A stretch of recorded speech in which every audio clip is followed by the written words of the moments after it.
Hi friends, 25 August 2006 friends, ఈ డేట్ని గుర్తుంచుకోండి. ఎందుకంటే ఇదే రోజున ఆస్ట్రోనామికల్ వరల్డ్లో చాలా పెద్ద మరియు ముఖ్యమైన డెసిషన్ తీసుకోవడం జరిగింది. ఇదే రోజున యూరోప్లో చెక్ రిపబ్లిక్ అనే ప్లేస్లో ఆస్ట్రోనామికల్ యూనిట్కి సంబంధించిన ఒక మీటింగ్ జరిగింది. ఈ మీటింగ్లో చాలా సంవత్సరాల నుంచి ప్లానెట్ లిస్ట్లో 9వ ప్లానెట్గా చెప్పుకుంటున్న ప్లూటోని సెపరేట్ చేసి ఒక డ్వార్ఫ్ ప్లానెట్గా ప్లూటో యొక్క స్థితిని మార్చడం జరిగింది. సో ఫ్రెండ్స్, ఈ వీడియోలో ప్లూటో గ్రహాన్ని పూర్తిగా ఎక్స్ప్లోర్ చేద్దాం. అందుకని ఈ వీడియోని ఎక్కడా స్కిప్ చేయకుండా పూర్తిగా చూడండి. మరి ఇంకెందుకు ఆలస్యం, let us start our today's episode. Pluto లోపల ఏముంది, దానిపై నుంచి ఆకాశం ఎలా కనిపిస్తుంది, మరియు ప్లూటోపై నేల ఎలా ఉంటుంది, ఇలాంటి విషయాలు తెలుసుకునే ముందు అసలు యూరోప్లో జరిగిన ఆ మీటింగ్లో ఏమైంది అనే విషయం గురించి ఇప్పుడు తెలుసుకుందాం. ప్రస్తుతం ఇంటర్నేషనల్ ఆస్ట్రోనామికల్ యూనియన్లో దాదాపు 13,700 మంది సైంటిస్టులు ఉన్నారు. కానీ 2006లో ఈ యూనియన్లో దాదాపు 10,000 మంది సైంటిస్టులు ఉండేవారు. యూరోప్లో జరిగిన ఆ మీటింగ్లో టోటల్ సైంటిస్టులో 10% సైంటిస్టులు కూడా పార్టిసిపేట్ చేయలేదు. ఈ కొద్ది మంది సైంటిస్టులు ఆ మీటింగ్లో ఏమని డిసిషన్ తీసుకున్నారు అంటే ప్లూటోని ప్లానెట్స్ యొక్క లిస్ట్ నుంచి సెపరేట్ చేద్దాము అని. ఈ విషయం గురించి చాలా గొప్ప గొప్ప సైంటిస్టులు కూడా వాళ్ళ వ్యతిరేకతని తెలియజేశారు. దీని గురించి ఇప్పటికీ కూడా చర్చలు జరుగుతూనే ఉన్నాయి. కానీ అప్పుడు ఆ మీటింగ్లో ఎందుకు అలాంటి నిర్ణయం తీసుకోవడం జరిగింది, అసలు ప్లూటో చేసిన తప్పేంటి? ఈ ప్రశ్నలకి సమాధానాలు తెలుసుకోవడానికి చాలా కుతూహలంగా ఉన్నారా? అయితే వినండి. ఆ సమయంలో ఒక ప్లానెట్ని ప్లానెట్గా పరిగణనలోకి తీసుకోవడానికి ఒక కొత్త డెఫినేషన్ని తయారు చేయడం జరిగింది. అందువల్లే ఏ ప్లానెట్ అయినా 3 విషయాల్లో పాస్ అవ్వాల్సి ఉంటుంది. మొదటిది ఏంటంటే, ఒక సెలెస్టియల్ బాడీ యొక్క మాస్ ఎలా ఉండాలి అంటే ఆ గ్రహం తనకు తానుగా గోళం ఆకారాన్ని తయారు చేసుకోగలగాలి. ఈ విషయంలో ప్లూటో పాస్ అయిపోయింది. రెండవది ఏంటంటే, ఆ సెలెస్టియల్ ఆబ్జెక్ట్ సూర్యుడి చుట్టూ తిరగాల్సి ఉంటుంది. ఈ విషయంలో కూడా ప్లూటో పాస్ అయిపోయింది. కానీ మూడో విషయంలో మాత్రం ప్లూటో పాస్ అవ్వలేకపోయింది. అది ఏంటి అంటే, ఏదైనా గోళం సూర్యుడి చుట్టూ తిరిగినప్పుడు దాని యొక్క దారిని క్లియర్గా ఉంచాలి. దారి క్లియర్గా ఉంచాలా అంటే క్లీన్ చేయాలా అని మీలో చాలామంది అనుకుంటూ ఉంటారు. కానీ దీని అర్థం అది కాదు. దాని అర్థం ఏంటి అంటే, ఏదైనా సెలెస్టియల్ ఆబ్జెక్ట్కి దాని కక్షకి అడ్డుగా వస్తున్న ఏదైనా ఆస్ట్రాయిడ్ లేదా తోక చుక్కలు లేదా వేరే ఆబ్జెక్టులు వచ్చినప్పుడు ఆ గ్రహం తన గ్రావిటీతో ఆ ఆబ్జెక్ట్స్ని అట్రాక్ట్ చేసుకోవాలి, లేదా తన గ్రావిటీని ఉపయోగించి ఏదైతే ఆబ్జెక్ట్ అడ్డుగా వస్తుందో దానిని తన చుట్టూ ప్రదక్షిణాలు చేసే విధంగా చేయాలి. అలా తన పాత్ని క్లీన్గా ఉంచాల్సి ఉంటుంది. కానీ ప్లూటో సూర్యుడికి ఎంత దూరంలో ఉంది అంటే దాని చుట్టూ అంతా శాంతంగా మరియు క్లియర్గా ఉంటుంది. కానీ కొన్ని స్పేస్ ఆబ్జెక్టులు దీనికి ఎంత దూరంలో ఉంటాయంటే వాటిని ప్లూటో తన గ్రావిటీతో అట్రాక్ట్ చేయలేకపోతుంది. ఇక్కడ స్పెషల్గా ఒక విషయం గురించి చెప్పాలంటే, ప్లూటో తన రేంజ్ ఆఫ్ గ్రావిటేషన్తో 5 స్పేస్ ఆబ్జెక్ట్స్ని తన చుట్టూ తిప్పుకుంటోంది. వాటినే ప్లూటో యొక్క మూన్స్గా చెప్పుకుంటారు. కానీ ఈ విషయం గురించి ఇంకొందరు ఏమని చెప్తున్నారంటే, ప్లూటో నెప్ట్యూన్ కక్షలోకి వస్తుంది అంటే నెప్ట్యూన్ కక్షని క్రాస్ చేస్తూ ఉండడం వల్ల ప్లానెట్గా ఉండడానికి అర్హత లేదు అని చెప్తున్నారు. ఈ విషయం మాత్రం కరెక్టే. ఎందుకంటే ప్లూటో సూర్యుడికి ఎంత దూరంగా ఉంది అంటే తన కక్ష అంతా పూర్తి అంధకారంగా ఉంటుంది.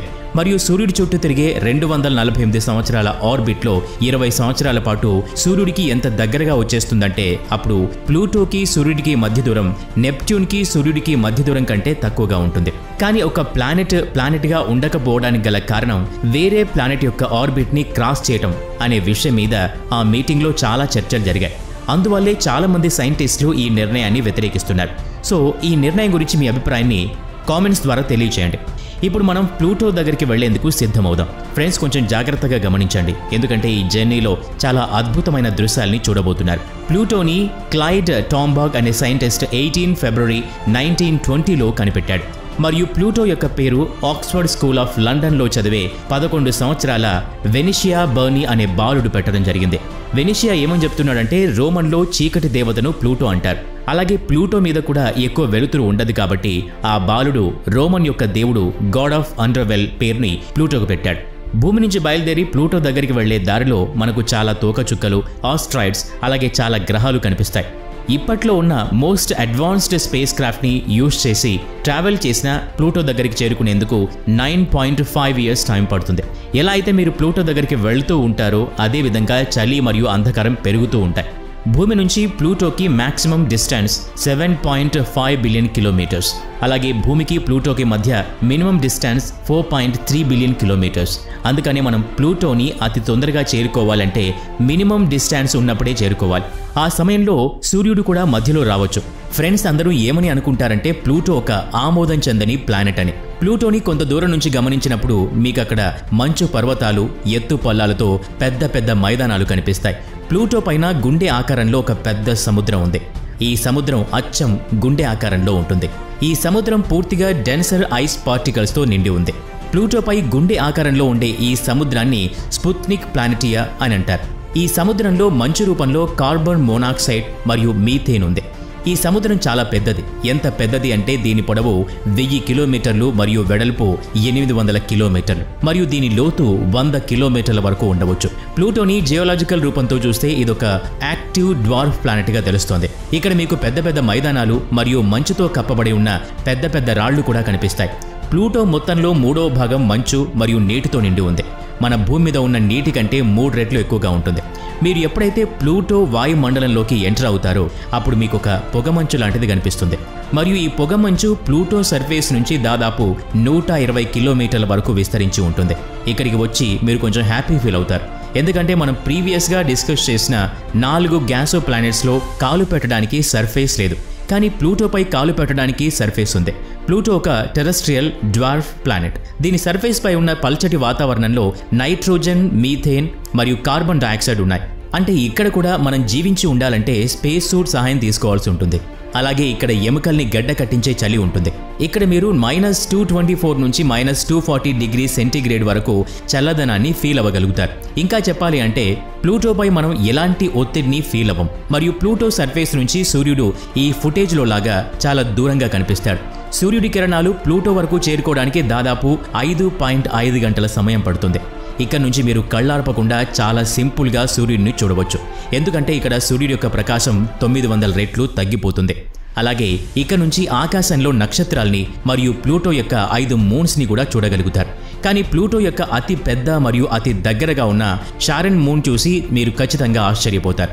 ఎందుకంటే ఈ మూన్ ప్లూటో సైజులో సగం ఉంటుంది మరియు ఇది ప్లూటోకి కేవలం 19,640 కిలోమీటర్ల దూరంలో ఉంది.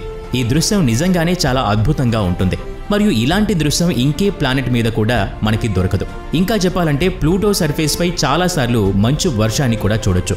సైంటిస్టులు చేసిన కొత్త రీసెర్చ్లో ఏమని తేలింది అంటే ప్లూటో ముందు కంటే కూడా చల్లగా మారుతూ వస్తోంది అని. ఇందువల్లే దీనిపై అట్మాస్ఫియర్లో చాలా మార్పులు ఏర్పడుతున్నాయి. ప్లూటో యొక్క గ్రావిటీ భూమి గ్రావిటీలో కేవలం 6% మాత్రమే ఉంటుంది. ఇంకా అర్థమయ్యేలా చెప్పాలంటే భూమి మీద ఒక మనిషి 100 కేజీలు బరువు ఉంటే అదే ప్లూటోపై కేవలం 6 కేజీల బరువు మాత్రమే ఉంటాడు. అందువల్ల ఇంత తక్కువ గ్రావిటీలో నడవడం అలాగే మనల్ని మనం కంట్రోల్ చేసుకోవడం చాలా కష్టం అవుతుంది. ఇక టైం చాలా స్లోగా గడుస్తుంది. ఎందుకంటే భూమి మీద ఒక రోజు ప్లూటోపై 6.5 రోజులతో సమానం. ప్లూటోపై 248 సంవత్సరాలు భూమిపై 1 సంవత్సరంతో సమానమవుతుంది. అందువల్ల ఎవరైనా మనిషి ప్లూటోపై జన్మిస్తే అతను తన మొదటి బర్త్డేని ప్రాణాలతో ఉండగా మాత్రం సెలబ్రేట్ చేసుకోలేడు. ఒకవేళ మీరు ప్లూటో సర్ఫేస్ లోపలికి వెళ్ళినట్టయితే మీకు అక్కడ నైట్రోజన్ లేయర్ ఉంటుంది. ఈ లేయర్లో రాక్ అండ్ ఐస్తో తయారైన మెటల్ ఉంది. చివరిగా మీరు ప్లూటో కోర్ వరకు చేరుకున్నట్లయితే ఇది మీకు సాలిడ్ రాక్తో తయారై ఉంటుంది. ప్లూటో యొక్క కోర్ వేరే గ్రహాల కోర్తో కంపేర్ చేస్తే చల్లగా ఉంటుంది. ప్లూటో యొక్క కోర్ టెంపరేచర్ కేవలం 500 కెల్విన్స్గా ఉంటుంది. సో ఫ్రెండ్స్, ఈ వీడియో మీకు ఎలా అనిపించిందో కామెంట్ బాక్స్లో తెలియజేయండి. అలాగే ఈ వీడియో నచ్చితే లైక్ చేయండి, షేర్ చేయండి. అలాగే మన ఛానల్ని సబ్స్క్రైబ్ చేసుకొని పక్కనే ఉన్న బెల్ ఐకాన్ని యాక్టివేట్ చేసుకోండి. Thanks for watching.